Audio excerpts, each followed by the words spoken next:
본문은 이렇게 시작하고 있습니다. 원하건대 너희는 나의 좀 어리석은 것을 용납하라. 청하건대 나를 용납하라. 어제 우리가 함께 살펴본 것처럼 사도 바울은 자기를 자랑하는 것이 지혜 없는 행위, 즉 어리석은 일이라고 주장했습니다. 그런 그가 자신이 어떤 사람이며 무엇을 행하여 왔는지를 드러내려고 하고 있습니다. 5절과 6절입니다. 나는 지극히 크다는 사도들보다 부족한 것이 조금도 없는 줄로 생각하노라. 내가 비록 말에는 부족하나 지식에는 그렇지 아니하니 이것을 우리가 모든 사람 가운데서 모든 일로 너희에게 나타내었노라. 사도 바울은 거짓 교사들이 지적한 대로 비록 말에는 부족하나 그리스도를 아는 지식은 자신뿐만 아니라 모든 사람들이 인정할 만큼 분명한 사실임을 역설하면서 자신의 사도로서의 기본 자질을 변호하고 있습니다. 그리고 이어지는 7절에서부터 11절까지에서는 사도 바울은 고린도 교회 성도들을 사랑하지 않았던 것이 아니라 오히려 그들을 향한 진실된 사랑 때문에 그들로부터 무언가를 바라는 것이 아닌 자기가 가진 모든 것을 주고자 했음을 밝히고 있습니다. 심지어 이 사실을 하나님이 아신다고 말할 만큼 당당했습니다. 말은 인격이자 그 말을 내뱉은 사람 자체이기도 합니다. 그래서 자녀가 부모의 말씀에 순종한다는 것은 부모의 존재를 인정하고 그들을 존중한다는 것으로 해석될 수 있습니다. 말은 사라지는 소리가 아니라 존재하는 사람입니다. 사도 바울은 평소 자신이 지켜왔던 소신을 부정했습니다. 이는 자기 자신을 부정한 바와 동일합니다. 이렇듯 자신을 부정하면서까지도 사도 바울은 고린도 교회 성도들에게 자신의 메시지를 강하게 던지고 있습니다. 그것이 무엇입니까? 거짓 교사의 속임에 제발 넘어가지 말기를.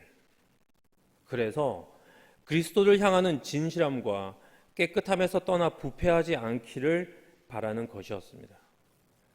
자신의 영적 아들이자 딸인 고린도 교회 성도들을 정결한 신부로, 정결한 처녀로 신랑 되신 그리스도에게 드리기를 간절히 바랬던 사도 바울은 그들이 그리스도와 온전히 연합하기를 기대하고 있었을 것입니다.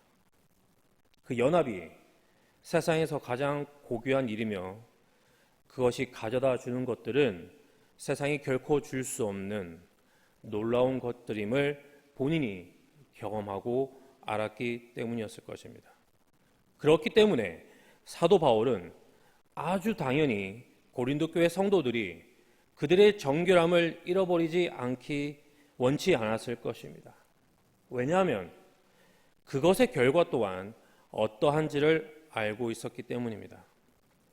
그래서 자신의 소신을 거두고 자신을 부정하면서까지 고린도 교회 성도들을 진실로 사랑하는 마음으로 권면하고 있습니다. 부패함의 결과는 버림받음이기 때문입니다. 오로지 상대방 한 사람을 향한 순결하고 진실된 사랑을 기반으로 하여 한 남자와 한 여자는 신랑과 신부로 한 몸을 이루게 됩니다. 그 사랑이 불완전할 때, 즉 상대를 향한 마음이 온전하지 않음을 알게 될 때 그 혼인은 당연히 깨어지게 됩니다. 한 몸이 된다는 것은 내가 너 안에 거하고 너가 내 안에 거한다는 예수님의 말씀처럼 내가 너가 되고 너가 내가 되는, 즉 너와 내가 동일하게 됨을 말하는 것이며 이는 각자의 마음이 상대의 마음을 온전하게 담게 될 때 가능하게 될 것입니다.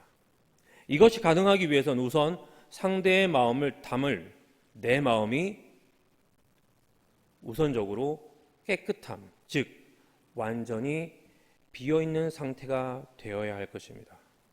그 마음이 뭔가로 차 있거나 혹은 더럽거나 또는 나눠지거나 온전치 않게 될 때 우리는 상대의 마음을 온전하게 받아낼 수가 없습니다. 그래서 신랑 되신 그리스도를 맞이하기 위해 우리의 마음은 정결하고 깨끗하며 온전해야 합니다. 그런데 그렇지 않을 경우, 즉 우리의 마음이 예수님을 맞을 만큼 정결하거나 깨끗하지 않을 경우 우리는 예수님이 우리 마음에 없는 상태, 즉 버림받음의 상태로 놓이게 됩니다. 조금 더 구체적으로 말씀을 드리면 영원한 생명을 잃어버린 상태에 빠지게 됩니다. 그리고 이를 가장 바라는 자는 다름 아닌 바로 이 세상의 권세 잡은 자, 즉 사탄일 것입니다. 그리고 사도 바울은 이 사탄의 행위와 그 결과를 누구보다도 잘 알고 있었기에 그토록 고린도 교회 성도들이 그와 같이 되지 않기를 바랐던 것입니다. 3절 말씀입니다. 뱀이 그 간계로 하와를 미혹한 것 같이 너희 마음이 그리스도를 향하는 진실함과 깨끗함에서 떠나 부패할까 두려워하노라. 아시는 것처럼 하와는 뱀의 간계에 넘어갔습니다. 사탄의 계획은 완벽하게 성공을 한 것입니다. 그리고 고린도 교회 성도들은 이번엔 뱀이 아닌 거짓 교사를 동원한 사탄의 동일한 관계에 넘어가려 하는 중입니다. 그리고 기억해야 할 것은 지금 우리도 부지불식간에 이 사탄의 관계에 넘어가고 있을 수 있다는 가능성입니다. 창세기 3장은 뱀이 여자를 유혹하는 장면으로 시작합니다. 1절에서 3절입니다. 그런데 뱀은 여호와 하나님이 지으신 들짐승 중에 가장 간교하니라. 뱀이 여자에게 물어 이르되 하나님이 참으로 너희에게 동산 모든 나무의 열매를 먹지 말라 하시더냐. 여자가 뱀에게 말하되 동산 나무의 열매를 우리가 먹을 수 있으나 동산 중앙에 있는 나무의 열매는 하나님의 말씀에 너희는 먹지도 말고 만지지도 말라. 너희가 죽을까 하노라 하셨느니라. 여자를 유혹에 빠뜨리려 하는 뱀의 질문에 하와의 답은 이렇게 끝을 맺습니다. 죽을까 하노라. 하나님은 분명 반드시 죽는다라고 단정하셨는데 하와는 설마 죽을까? 라는 자신의 의심을 하나님의 말씀에 집어넣습니다. 왜입니까? 죽지 않았을 것 같았기 때문일 것입니다.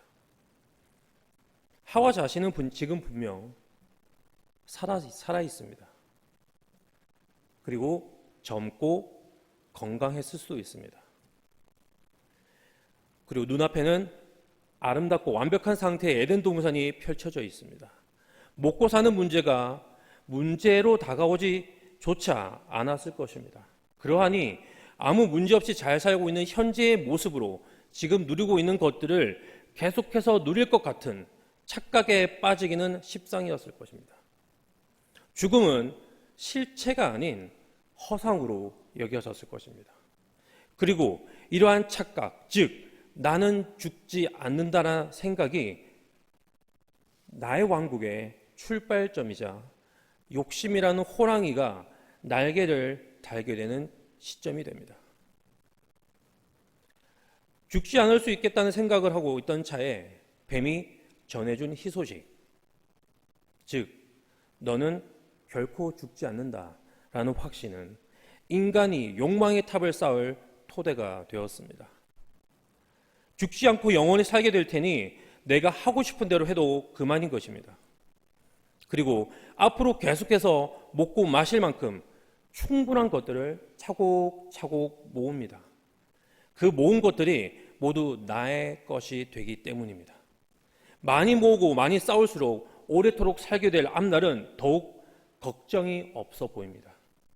욕심의 끝이 없어졌습니다.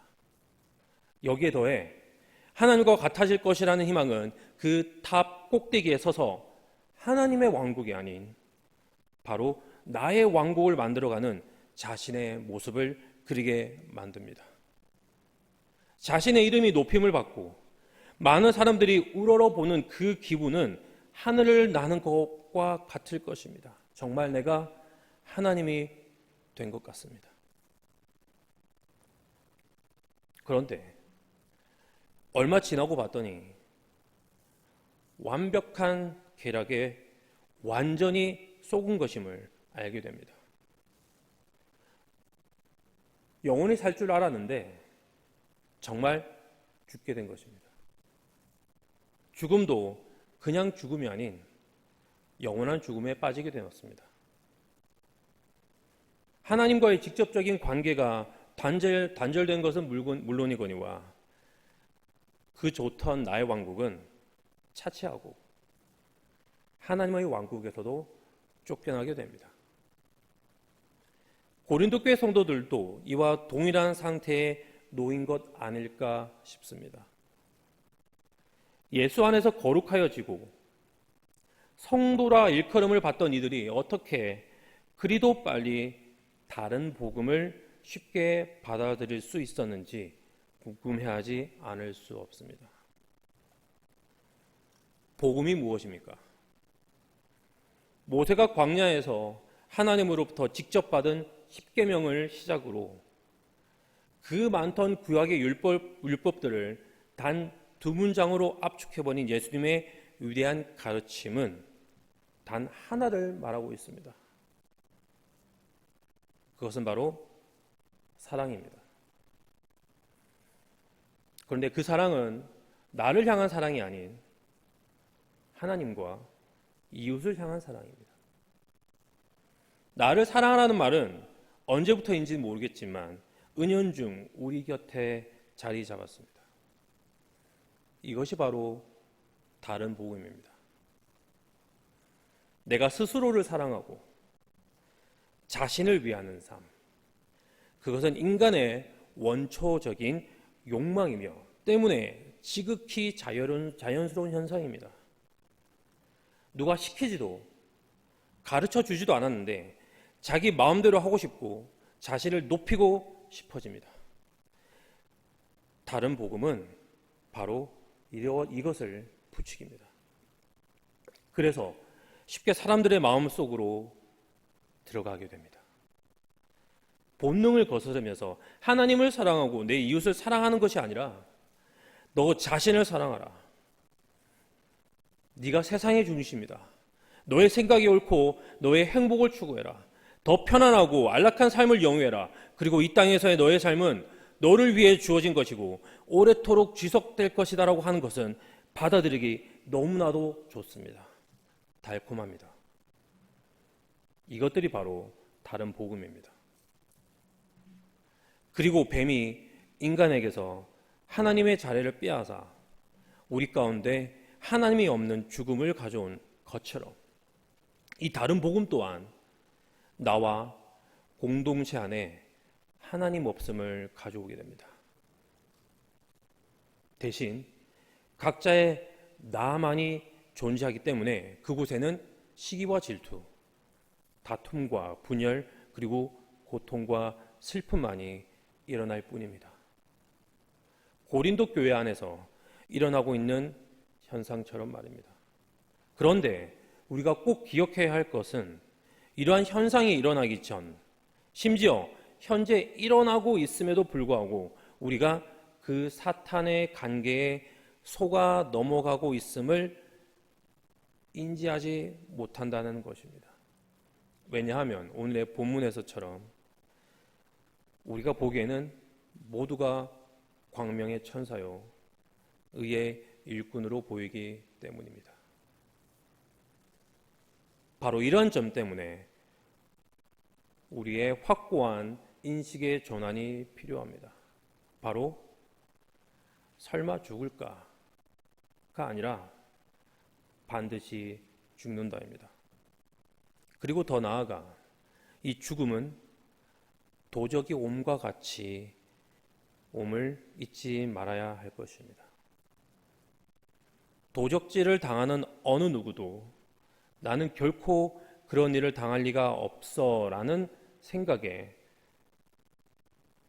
그 일을 당하기 전까지는 추후의 의심조차 하지 않습니다. 꼭 그 일을 당한 후 그제서야 자신의 어리석음을 반성하며 주의를 했어야 함을 깨닫습니다. 그렇기 때문에 도적이 언제든지 올 수 있음을 알고 대비를 하는 것이 바로 지혜로운 처사입니다.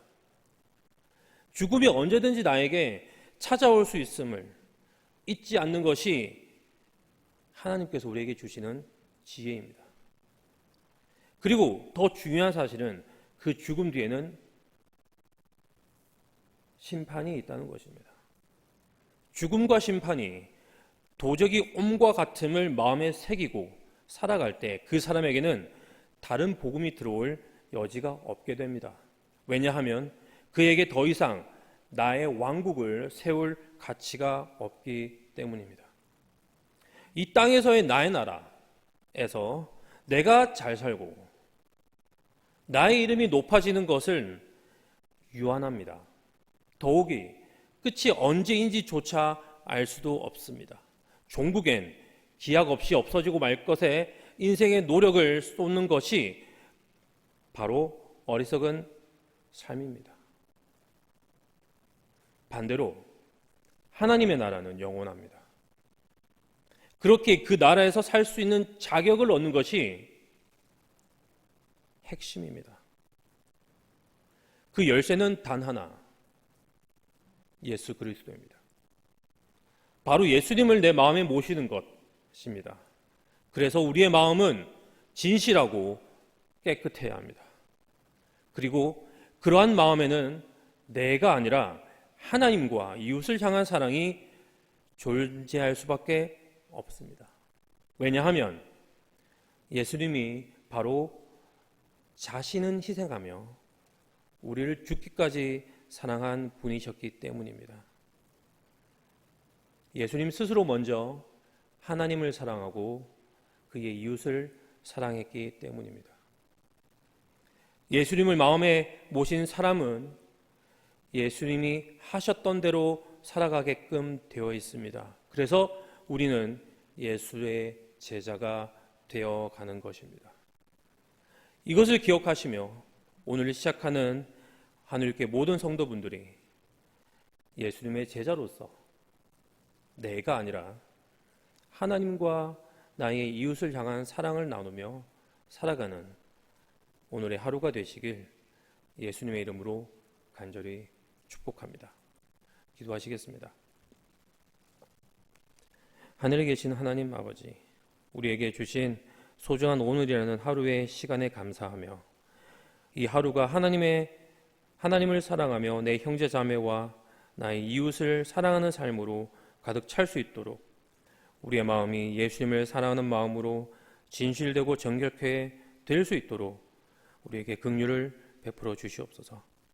그리하여 우리의 삶 속에서 하나님의 나라가 확장되게 하옵소서. 예수님의 이름으로 기도드립니다. 아멘.